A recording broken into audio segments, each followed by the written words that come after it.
मेवाड़ रियासत के वंशजों के बीच उत्तराधिकार की लड़ाई के दौरान आम आदमी को इस सच्चाई को भी जानने का वक्त आ गया है।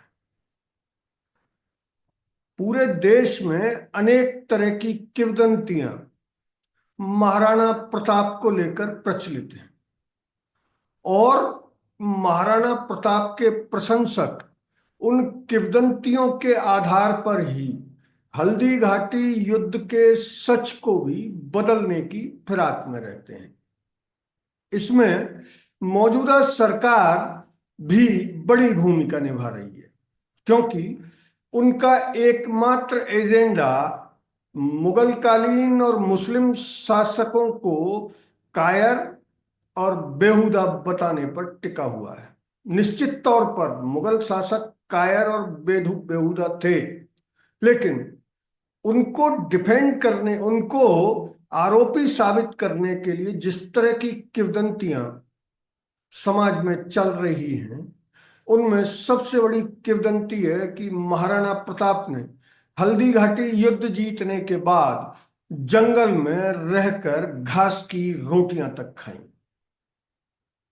असल में घास की रोटी वाला जो प्रसंग है वो कवि कन्हैयालाल सेठिया ने यूज किया है अपनी कविता में कि अरे घासरी रोटी ने जब बन बिलावड़ो ले भाग्यो, नानो सो अमरो चीख पड़ो, राणारो सोयो दुख जागो।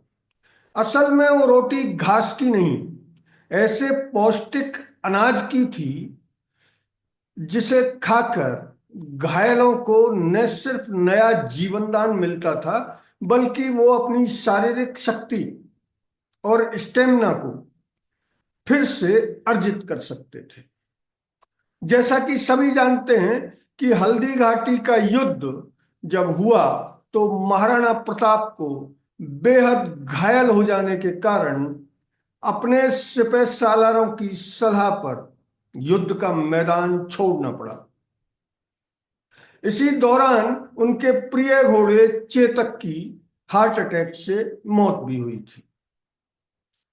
ये पूरा इतिहास मेवाड़ राजघराने के उदयपुर में स्थित संग्रहालय में कोई भी कभी भी देख सकता है। मेवाड़ का आदिवासी समाज यानी भील आज भी एक घास टाइप का अन्न है, कोदो। कोदो के बीजों की रोटी बनाकर खाता है। कोदो का बीज ठीक वैसा ही है जैसा गेहूं, चावल, बाजरा, ज्वार, जौ इत्यादि है, लेकिन जंगल में जिस स्टेमिना की जरूरत होती है उसको बरकरार रखने के लिए भील जनजाति आज भी कोदो की रोटियां खाने के साथ साथ समा की खीर भी खाती है।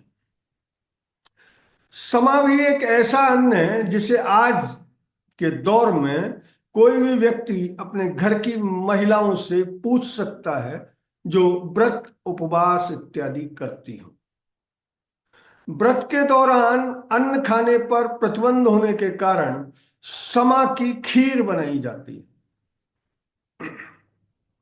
इसके अलावा उसके अन्य पकवान भी बनते हैं।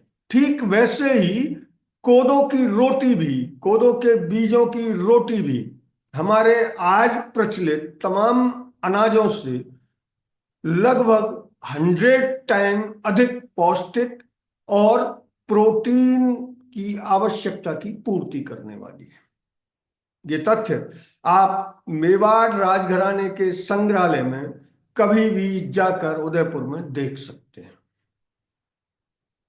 महाराणा प्रताप जिस स्तर पर घायल हुए थे, उस स्तर पर उस समय की चिकित्सकीय स्थिति को देखते हुए उन्हें जल्द स्टेमिना हासिल करने की जरूरत थी, क्योंकि वो अपने बचे हुए सिपह सालार और सिपाहियों के साथ जब जंगल में चले गए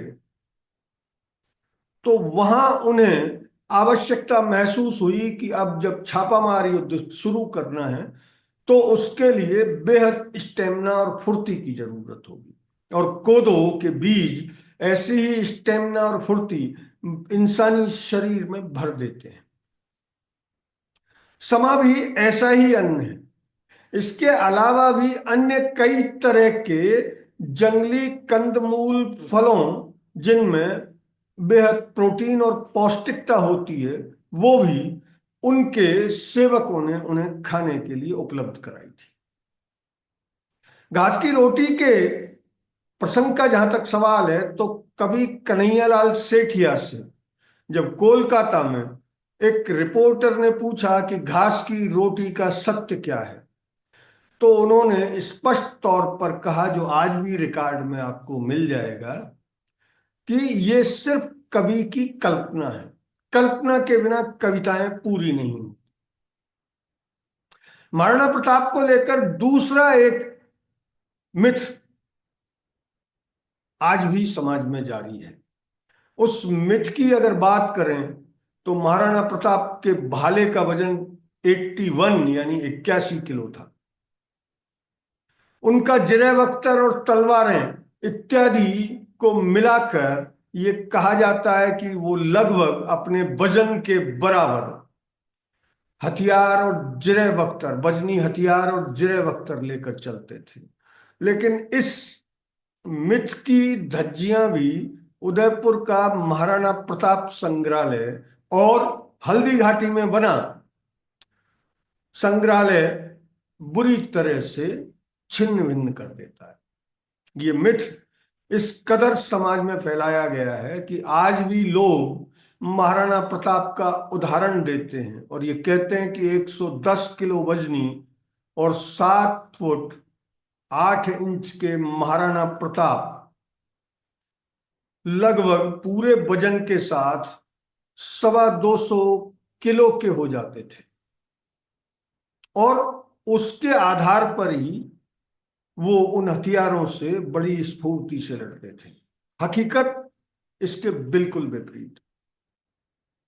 संग्रहालय में मौजूद महाराणा प्रताप के भाले और उनके तलवार और जिरह बख्तर आज भी मौजूद है। उनका कुल वजन 35 किलो है। और महाराणा प्रताप के वंशजों में आज जो लक्षराज सिंह विश्वराज सिंह से युद्धरत है, उन लक्षराज सिंह ने भी अपनी सोशल मीडिया पोस्ट में अनेक बार ये कहा है कि जनता को हकीकत जाननी चाहिए। जहां तक 35 किलो वजन का सवाल है, तो आज भी फौज के जवान लगभग 35 से 40 किलो वजन के साथ युद्ध के मैदानों में उतरते हैं, लेकिन उनके हथियार हल्के होते हैं। उसमें बुलेट प्रूफ जैकेट और उनका राशन इत्यादि होता है।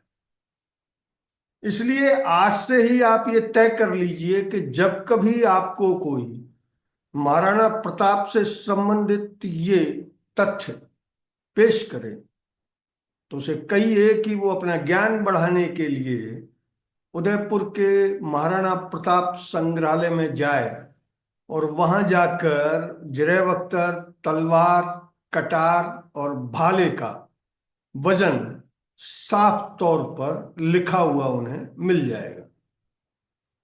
ठीक ऐसे ही कोदो और समा, जिस अन्न की हम बात कर रहे हैं, वो आज भी मेवाड़ का भील समाज, बारां के सहरिया आदिवासियों के साथ साथ अन्य कई जातियां आज भी इस्तेमाल करती हैं।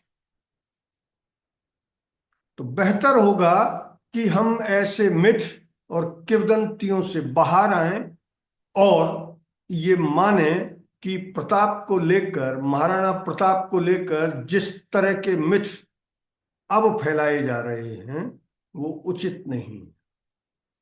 उन मिथों से आने वाली पीढ़ी और आज की पीढ़ी न सिर्फ भ्रमित होती है, बल्कि ये जानकर भी आश्चर्यचकित होती है कि 150 किलो, 100 किलो, जिसके मुंह जैसा आता है उतने के जिरह बख्तर, हथियार, भाला इत्यादि लेकर युद्ध के मैदान में, और वो भी घोड़े